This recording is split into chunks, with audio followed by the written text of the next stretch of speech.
Excess of anything is harmful.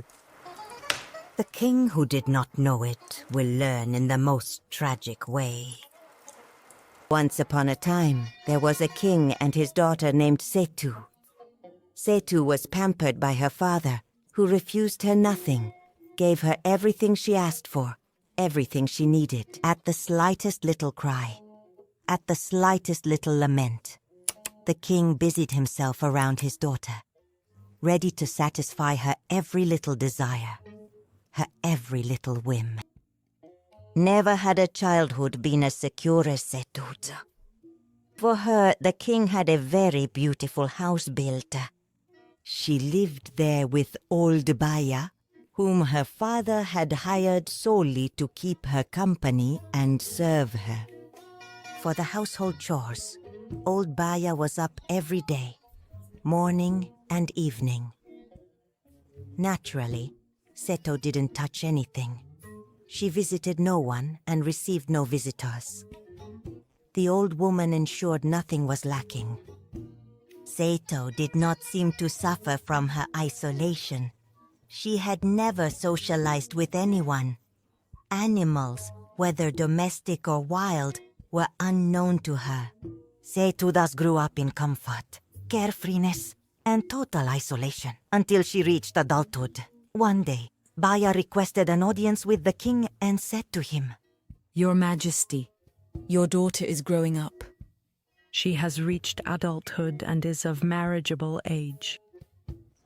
Moreover, suitors are starting to show up. It's time for you to pay attention to them." Among the many candidates, the king preferred a notable from the nearest village. This choice was guided by the desire not to see his daughter move away from him. The day of the wedding arrived, and it was memorable. Delegations came from all corners of the kingdom, laden with gifts. People danced and sang. Everyone was celebrating except Sétou, whose face reflected worry. Never in her life had she seen so many people, and the idea of leaving her palace to go into the unknown hardly reassured her. What would her married life be like? At what cost would she have to integrate into this world so different from hers?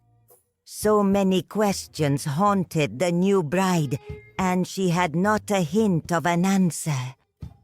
When the crowd approached her, Sétou started to cry and clung to Baya while singing, "He's going to bite me, Baya." "He will not bite you, Sétou. The wedding procession doesn't bite anyone." "Sétou, be quiet." Then Baya, take me on your knees. Baya took her on her lap, comforted her, and Sétou fell silent. They brought the horse that was to serve as her mount for the journey. Sétou was afraid of the animal. She clung to Baya, crying, "He's going to bite me, Baya." "He will not bite you, Sétou. The bridle horse bites no one." "Sétou, be quiet." So Baya, take me on your knees. Baya took her on her lap, comforted her, and she quieted down.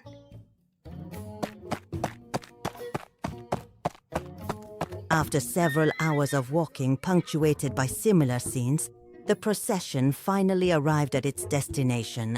Sétou was settled into her new home. 3 days later, the parents and friends of the royal family withdrew and returned to their respective villages, leaving Sétou behind. Only Baya had decided to stay with her to reassure her. Several months later, Sétou's appearance changed. Her complexion became lighter. She gained weight. Her belly grew larger. She was pregnant. Becoming aware of her condition, she felt her belly and hummed, "He's going to bite me, Baya." "He will not bite you, Sétou. The pregnancy bites no one. Sétou, be quiet." So Baya, take me on your knees." Baya took her on her lap, comforted her, and she fell silent. Months passed. One fine day, Sétou gave birth to a beautiful little rosy boy. The baby was cleaned properly, carefully wrapped in lovely blankets, and presented to his mother. In response, Sétou was scared and began to cry. He's going to bite me, Baya. He will not bite you, Sétou. The baby bites no one. Sétou, be quiet. So Baya, take me on your knees. Baya took her on her lap, comforted her, and she fell silent. Baya continued to take care of the new mother and her baby. One day, the old Baya gathered the dirty laundry to wash it at the creek. Before leaving, Baya spoke to Sétou. I will wash the dirty clothes at the river. When the baby wakes up, you will take him. Above all, do not be afraid of him. A few moments after Baya left, the baby woke up and started to cry. Sétou was afraid of the child and ran to take refuge with her co-wife. Sétou's co-wife was making soap in a large pot placed on the ground. He's going to bite me. I am not Baya, replied the co-wife. If you want, you can carry the child, put him in the boiling liquid. That way, he won't bite you anymore.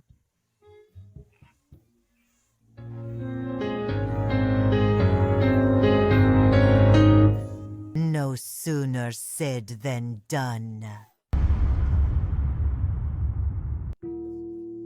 The child died. Upon returning from the marigot, the devoted old Baya learned the tragic news. She was devastated. I stayed with you to assist and reassure you because of this child. Since you killed him, my presence here no longer makes sense. Baya, do not leave me. That's it. Be quiet. She gathered her things and returned home, leaving Sétou to her fate. The laws of the kingdom were clear. Sétou was banished and had to leave. She was very unhappy and could hardly do anything. There she was, left to fend for herself in this vast world. In your opinion, who is the main person responsible for Sétou's misfortunes?